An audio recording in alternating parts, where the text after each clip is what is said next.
하나님의 말씀을 전하겠습니다. 요즘 시대는 나이를 불문하고 배움에 대한 열정들이 참 많으신 것 같습니다.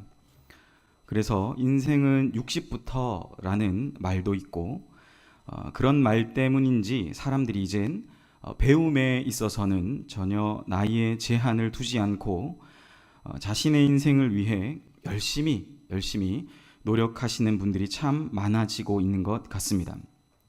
이러한 현상은 자신이 배우려고 하는 것에 대해서는 더 이상 나이도 돈도 그 어떠한 것도 제한이 될 수 없다는 것을 강하게 반증하고 있는 것 같아요. 또 우리 어르신들은 예전에 다 못한 것 이제서라도 한번 해보겠다라고 다양한 어떤 일들에 도전하시는 것들을 보게 되는 것 같습니다. 손뜨개질이 됐든지 또 암벽을 탄다든지 또 간단하게는 만드는 거 그릇을 만들어 본다든지 이런 이제 작은 것에서부터 하지 못했던 거 내가 다 하지 못했던 것을 이렇게 도전하는 이제 그게 더 이상 나이도 돈도 제한이 될 수 없는 그런 시대. 바야흐로 100세 시대라는 표현을 많이 쓰죠. 현대 의학의 발달로 사람의 수명이 이제 100세까지 늘어나고 2050년 경에는 사람의 수명이 120세까지 너끈히 살 수 있다는 연구 결과들이 쏟아지고 있습니다. 사랑하는 여러분, 120세까지 사는 그런 시대가 온다라고 해요. 120세까지 사는 것에 대한 여러분의 생각은 어떠십니까? 제가 아는 한 권사님이 저한테 그러세요. 목사님, 오래 사는 것도 복이지만 살아도 좀 품질이 높은 삶을 살면 좋겠습니다. 그래야 장수하는 게 복인 것 같아요. 그러니까 이 시대는 이제 오래 사는 게 그냥 사는 게 아니라 그죠? 좀 품질이 높은 삶을 이렇게 살아갈 수 있는 게 복이다라고 생각하시는 것 같습니다. 그래서 그런지 요즘 그런 노래도 작년인가요? 되게 유행했다고 하더라고요. 100세 인생인가요? 제가 약간 가사를 개사를 했는데 60세에 저 천국에서 날 데리러 오거든 아직은 젊어서 못 간다고 전해라. 70세에 저 천국에서 날 데리러 오거든 할 일이 아직 남아 못 간다고 전해라. 80세에 저 천국에서 날 데리러 오거든 아직은 쓸만해서 못 간다고 전해라. 90세에 저 천국에서 날 데리러 오거든 알아서 갈 테니 재총 말라 전해라. 100세에 저 천국에서 날 데리러 오거든 좋은 날 좋은 시에 간다고 전해라. 아리랑 아라리 이렇게 후렴이 되는 것 같아요. 사랑하는 여러분, 여러분은 무엇을 하며 이 땅에서 오래오래 살고 싶으십니까? 하나님께서는 우리를 바라보실 때 하나님께서 나의 인생을 돌아보시고 내 인생이 주님 보시기에 충실한 그것이 주님 앞에 가장 큰 복인 줄 믿습니다. 무엇보다 하나님께 속한 선한 것을 배우고 실천함으로 하나님 나라의 영광을 이 세상 가운데 드러내는 삶, 나타내는 성도의 삶이 가장 큰 복인 줄 믿습니다. 제가 한문을 잘 못하는데 예전에 배웠던 그 한문의 문장 중에 이 학이 시습지 불력 열호화라는 말이 있더라고요. 근데 제가 이 뜻이 참 너무 좋아서 굉장히 오래전에 배웠는데도 한문은 모르는데 이 글과 이 뜻은 제가 기억하고 있어요. 그 뜻을 보니까 배우고 때때로 익히는 것이 즐겁지 아니한가. 아무거나 배우고 익히는 것이 좋다는 것이 아니라 주님 안에 속한 선한 것, 좋은 것 배우고 익히는 것이 우리에게 가장 큰 기쁨이 되는 줄 믿습니다. 우리에게 그러한 기쁨이 있기를 예수님의 이름으로 간절히 소망합니다. 그런데 여러분 사실 그렇지 않잖아요. 우리가 이렇게 주님 안에 속한 좋은 거, 이렇게 선한 거 배우는데 빠르기보다 사람들은 이렇게 좋은 것 배우기에 빠르기보다는 악한 거, 그죠? 이런 거 배우기에 사실은 좀 빠른 것 같아요. 안 좋은 것은 배우지 말라고 해도 금방금방 배우는 것 같아요. 우리 꼬맹이들 보면, 그죠? 어린이들 보면 스마트폰 그렇게 안 좋다고 네 머리에 너무 안 좋고 막 자연스럽게 중독되어가는 현상에 빠지게 되는데도 기가 막히게 잘 만집니다. 인생을 막 50, 60, 70 사신 분보다 이 5세 미만의 아이가 막 유튜브 영상 막 그죠? 찾아가지고 할아버지 막 할머니 기계 뺏어가지고 막 찾아보는 거 사실 가르쳐준 사람 없는데 애들 기가 막히게 하죠. 뇌 전두엽 앞에 이 부분이 마비돼서 이제 주의가 산만해지고 공부하는 능력이 떨어진다고 해서 이걸 금지하려고 막 노력하는데도 사실은 아이들이 스마트폰 만지는 거 아주 쉽게 아무도 가르쳐주지 않는데 너무 쉽게 배우죠. 이런 뭐 영상에 의한 중독 현상이 사실은 오늘날의 우리 사회 문제에도 나타나지 않습니까? 사람 대 사람을 대하는 어떤 사회적인 능력이 떨어지게 되고 또한 이 스마트폰의 출현이 우리에게 참 살기 좋고 좋은 삶을 주기도 하지만 사실은 그에 반하는 여러 안 좋은 어떤 것들이 보여지기도 한다라는 거죠. 시간이 많이 아껴지고 줄어들고 편의로운 삶을 영위하는지 모르겠지만 다른 악한 일을 이 좋은 편리한 기계를 통해서 다른 악한 일을 하기에 바쁜 것 그게 사실은 어떤 타락한 인간의 본성적 모습이 아닌가라는 생각을 해봅니다. 선한 일을 하기에 우리의 몸은 늘 핑계를 잘 대죠. 누군가를 돕는 일, 특별히 학생들은 공부하라 라는 말 하면 진짜 이 말 안 듣잖아요. 그래서 잠언 1장 16절도 그런 사람의 모습을 기록하고 있죠. 대저 그 발은 악으로 달려가며 피를 흘리는데 빠르다라고 사실은 성경이 우리에게 이야기합니다. 사람의 본성은 그렇게 좋은 배움, 하나님 안에 속한 선한 배움을 배우고 실천하기보다 악한 것들을 빠르게 배우고 나쁜 것들을 실천하는데 빠르다라는 사실입니다. 이러한 악한 시대적 상황 속에서 내가 그리고 우리 사랑하는 다음 세대와 또한 작년의 삶을 살아가시는 저와 여러분이 이런 악한 배움이 아닌 여호와 하나님을 경외함으로 그것을 배움으로 선한 배움의 실천으로 인하여 주님의 몸된 교회와 이 연희돈 땅을 변화시키는 모든 연희 우리 가족들이 되시길 주의 이름으로 간절히 소원합니다. 오늘 본문은 신명기의 말씀입니다. 신명기는 한문 그대로 되풀이할 신자와 계명 명자를 써서 계명을 먼저 받았던 계명을 한번 되풀이하는 뜻 그걸 담고 있습니다. 그래서 이거는 뭐 새로운 계명이 아니라 이미 시내산에서 받았던 그 계명의 말씀 그걸 모세가 자신이 이제 느보산 앞에서 모압 형제 앞에서 자기는 가나안 땅에 못 들어가니까 이제 그 백성 이스라엘을 향해 다시 한번 그 계명을 되풀이하고 있는 것입니다. 그러니까 새로운 게 아니죠. 이미 받았던 계명. 출애굽기 후반에서부터 레위기의 말씀 가운데 받았던 그 계명을 다시 한번 그가 세 편의 고별 설교라는 형식을 통해서 그가 전해주고 있는 말씀입니다. 모세는 받은 이 계명의 말씀들을 되풀이하면서 모세 이 자신의 부재 가운데에서 들어가게 될 그 약속의 땅에서 하나님의 언약을 받은 하나님의 약속을 받은 이 언약 백성들이 행해야 할 마땅한 어떤 삶의 실천들을 이야기하고 있다라는 사실입니다. 특별히 오늘 본문에는 우리가 읽었던 이 31장은 모세의 마지막 유언과도 같은 말씀이 기록되어져 있습니다. 실제로 모세는 많이 지쳐 있는 것 같아요. 2절을 보면 이렇게 말합니다. 그들에게 이르되 이제는 내 나이 120세라. 내가 더 이상 너희 앞에서 출입하지 못하겠고 여호와께서도 내게 이르시기를 너는 이 요단을 건너지 못하리라 하셨느니라. 모세의 나이는 이제 120세가 되었습니다. 추정컨대 아마 그는 이 120세의 나이에 사망했을 것으로 봅니다. 왜냐하면 죽었다는 기록이 없고 그가 이제 죽었다는 기록이 있죠. 그러니까 120세에 이제 광야 가운데로 들어가는 모습만 남겨져 있는 것을 봅니다. 그는 이제 이 120세 자신의 죽음이 이제 경각에 달해 있는 이 상황 가운데에서 죽음을 바로 앞두고 있는 가운데에서 이제는 더 이상 백성 앞에서 출입하지 못할 정도로 자신의 육신이 쇠약해져 있음을 그는 말하고 있습니다. 그런데 너무나 놀라운 건 이렇게 노쇠하고 쇠약해 있는 이 모세가 이스라엘 백성에게 전하고 있는 그 말은 바로 여호와 경외하기를 배우라라는 것입니다.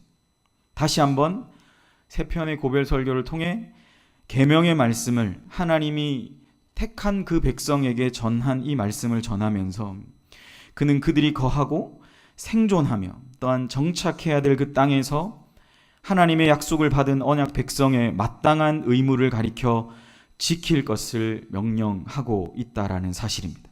그것의 가장 핵심이 뭐라고요? 딱 잘라 말하는 거예요. 여호와 경외하기를 배우라. 마치 우리 앞에 그 하나님을 모시고 선 것처럼 그 하나님을 경외, 그러니까 두려워하고 그 하나님을 사랑하라라는 뜻이죠. 굉장히 말도 안 되는, 두려워하는데 어떻게 사랑할 수 있지라는 생각이 들 거예요. 하나는 두려워함이고 하나는 그를 사랑함입니다.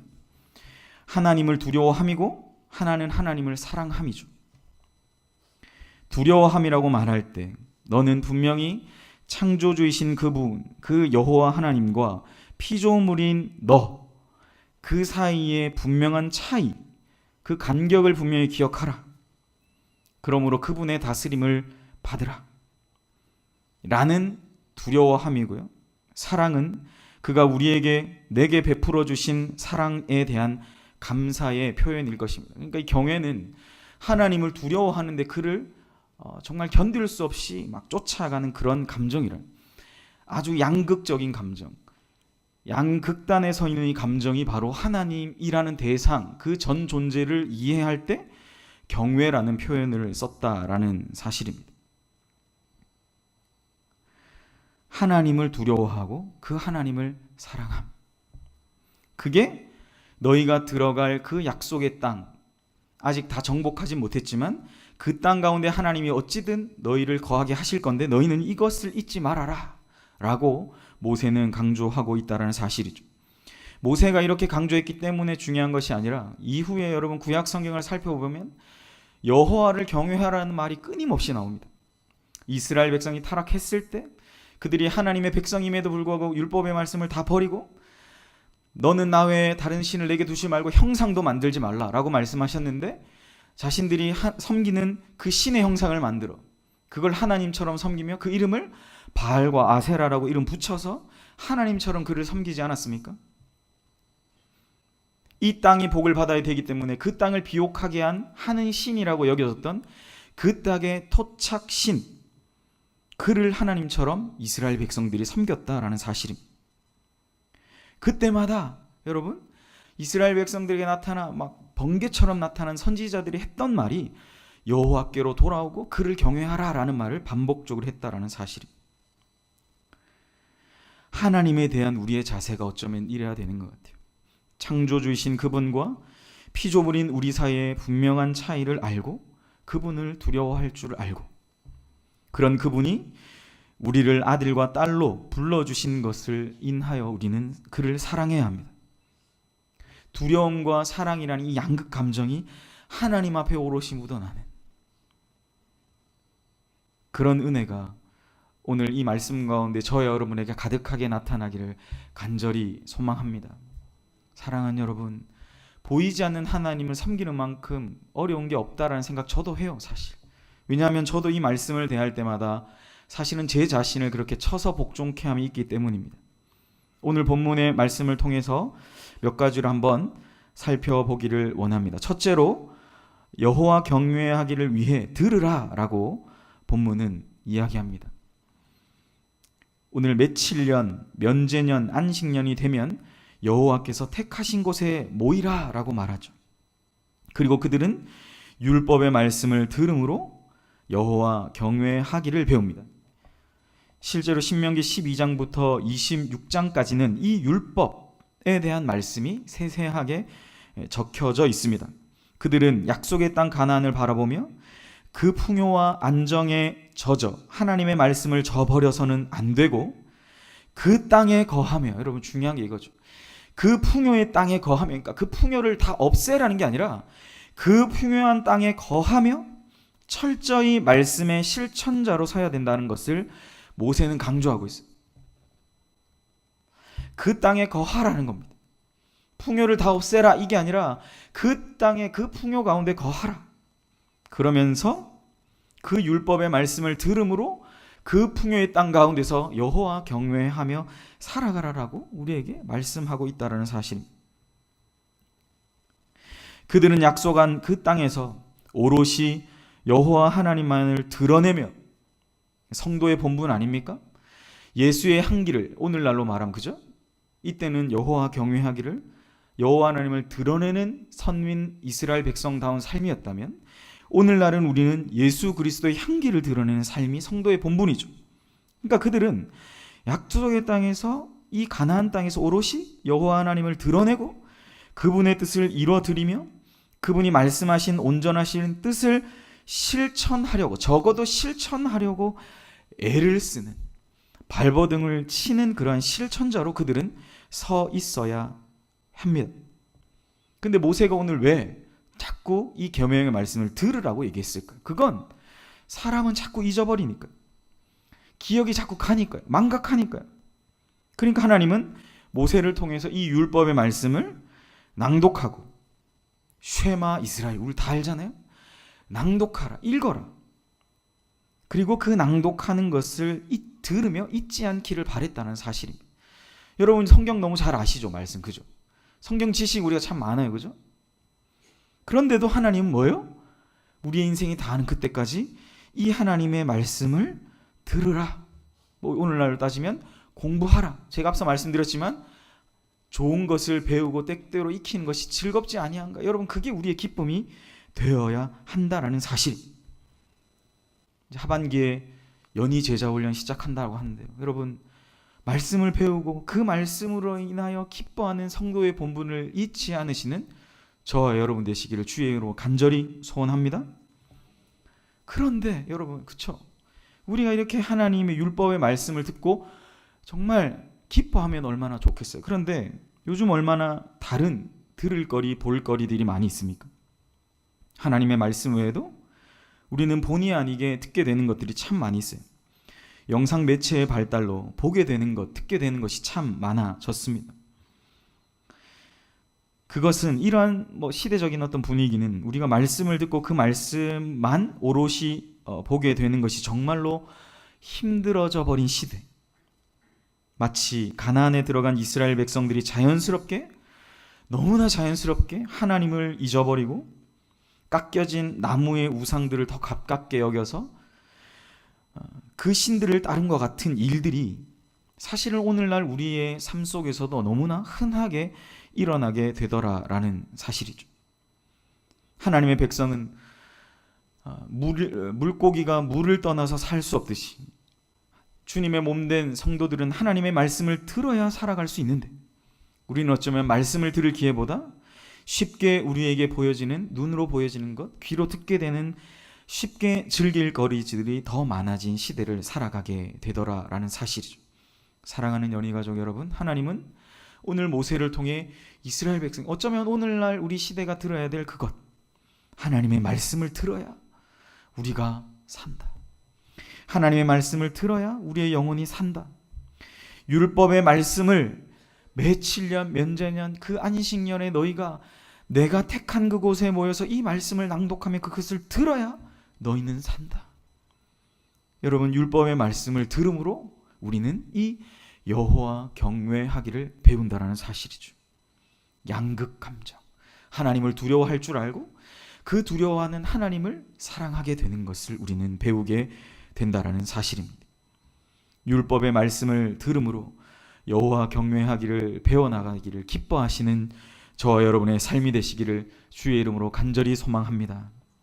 두 번째로는 여호와 경외하기를 배움을 통해 우리는 사실 우리의 다음 세대와 또 나그네, 타국의 객과 같은 그들에게 이방의 빛이 되기 위한 삶을 위해 여호와 경외하기를 배우라라고 말씀하고 계십니다. 오늘 말씀에 12절 13절 이렇게 얘기하죠. 곧 백성의 남녀와 유치와 내 성 안에 우거하는 타국인을 모으고 내 하나님 여호와를 경외하며 이 율법의 모든 말씀을 지켜 행하게 하고, 또 너희가 요단을 건너가서 얻을 땅에 거할 동안에 이 말씀을 알지 못하는 그들의 자녀, 우리의 자녀가 될 수도 있겠죠. 그리고 그 땅 가운데 거하는 그들의 자녀로 이걸 듣고 내 하나님 여호와 경외하기를 배우게 할지니라.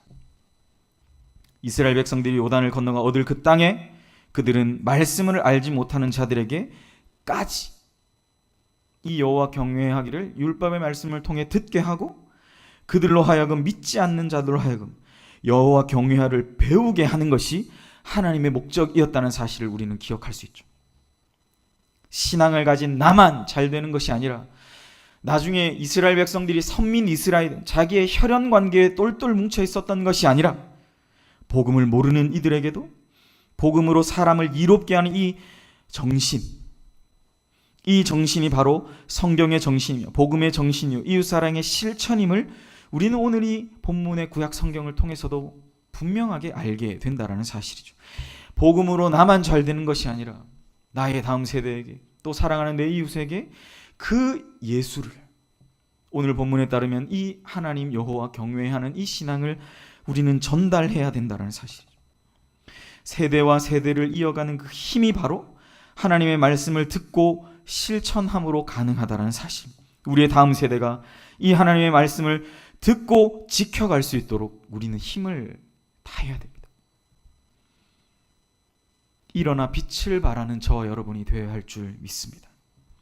우리의 모든 힘과 에너지를 사실은 집중해야죠. 돋보기의 불도 집중해야 불이 타잖아요, 여러분. 집중해야 힘을 합쳐야 돌파할 수 있죠. 우리가 모래알처럼 다 흩어져 있다면 우리는 집중할 수가 없습니다. 다음 주에 저희 청년부 여름 수련회를 떠나게 되는데요. 사실 제가 온 지 이제 2달밖에 안 돼서 청년들 아직 잘 모르겠고 부담이 많습니다. 이제 3박 4일이고요. 제가 저녁 집회 3번, 오전 강의 3번, 이제 제가 준비해야 된 강의와 설교만 이제 6편이고 개회와 폐회하면 설교만 8번입니다. 근데 이 청년들이 또 오후에는 좀 이렇게 막 물장구 치고 이렇게 좀 쉬고 싶다 그래서 또 약간 그렇게 하는 시간에 나도 오라고 그래가지고 거기 가서 또 막 열심히 이렇게 막 하고 그리고 저녁에는 저는 이제 강단에 서서 이렇게 말씀을 강력하게 전해야 되는. 사실 부담이 많이 됩니다. 제가 여기 웃고 있지만 그죠? 되게 많은 부담과 막 이제 그게 이제 밤에 잠이 잘 안 오고 오늘도 사실은 3시간밖에 못 잤어요. 밤에 잠이 안 와요. 근데 잠이 안 오는 가운데 제가 가만히 이렇게 생각하면 이게 언제 마음이 편해지는지 아세요? 제가 이게 되게 반복적이거든요. 오늘 목사님 말씀대로 다 맡기면 편해지더라고요. 신기한 건. 그러니까 제가 이 친구들이 이 지체들이 이거 이해할까? 와, 내가 했는데 이해 못하면 어떡하지? 나는 도대체 뭐지? 거기 가서 말씀 전하고 이렇게 하려고 하는데 나는 뭘까? 그런 생각을 하면 잠이 안 와요. 밥도 안 먹히고 막 새벽에 일어나가지고 막 잠도 다 안 오고 이러는데 그걸 다 맡기면 잠이 오더라는 사실입니다. 하나님께 다 맡기니까 평안해요. 그런데 이게 뭐예요? 저도 지금 한 3주째 계속 이렇게 돌고 돌아요. 근데 돌고 돌 때 맡기면 편해지니까 또 쉬었다가 또 혼자 이거 어떡하지라는 마음의 부담이 오면 또 잠을 못 자고 밥맛이 없고 저를 위해 기도해 주시기 바랍니다. 저는 그래서 하나예요. 하나님이 하시면 된다. 내가 하려고 하면 막 뒤집어지는 역사가 안 나타나는데 하나님이 하시면 됩니다. 하나님이 일하시면 뒤집어질 것을 믿습니다. 어쩌면 여러분 여호와를 경외하는 신앙이 이런 것이 아닌가라는 생각을 해요. 우리 안에 하나님께 맡기며 나아가는 그런 삶. 2018년 여름 이제 조금씩 지나가죠. 매우 무더운 여름이었습니다. 여러분 참 고생 많으셨죠? 그리고 이 하반기가 지나가면 이제 시원한 계절이 올 거예요. 남은 한 해 여러분의 영혼이 잘 되고 가정에 주님의 은혜의 빛이 비치고 그 땅에 거하며 그 땅의 비옥함을 누리며 살아가기를 원했던 그 하나님의 뜻이 여러분의 하반기의 삶에 가득히 넘쳐나기를 소망합니다. 그런데 가장 중요한 건 뭐예요? 그 비옥한 땅에 거하며 살아갈 때 너희가 이전에 광야 생활과 거지처럼 살 때 그때보다 훨씬 나아진 이 삶을 살아갈 때 여호와 경외하기를 배우며 여러분만 그것을 소유한 것이 아니라 여러분의 주변에 예수의 향기를 드러내고 사랑하는 여러분의 자녀들에게 그 믿음의 귀한 유산을 전할 수 있는 주님의 은혜의 빛이 비추고 우리의 주변에 주님의 꿈이 이루어져가는 복된 남은 우리의 한 해가 되시기를 주의 이름으로 간절히 소원합니다. 말씀을 정리합니다. 제가 예전에 교회에 있을 때 할머니 한 분을 신방했어요. 부임하자마자 신방했는데 이분은 젊었을 때 돌을 조각해서 여러 가지 어떤 상들을 만드는, 그러니까 되게 부자였어요. 그 돌 공장이 되게 돈이 많이 된다고 하더라고요. 그런데 그때 돌을 깨면서 마셨던 돌가루가 원인이 되어서인지 제가 이 할머니 방문했을 때 폐암이 이제 거의 말기까지 오셔서 투병 중이라는 얘기를 듣고 갔습니다. 그래서 구역원들 함께 그 짐을 신방하고 가정을 위해 기도하고 말씀을 나누는데 이 할머니가, 그러니까 이 할머니도 그 폐암이 걸리고 이제 예수를 믿게 된 거예요. 예수 믿으면 구원받는다고 하니까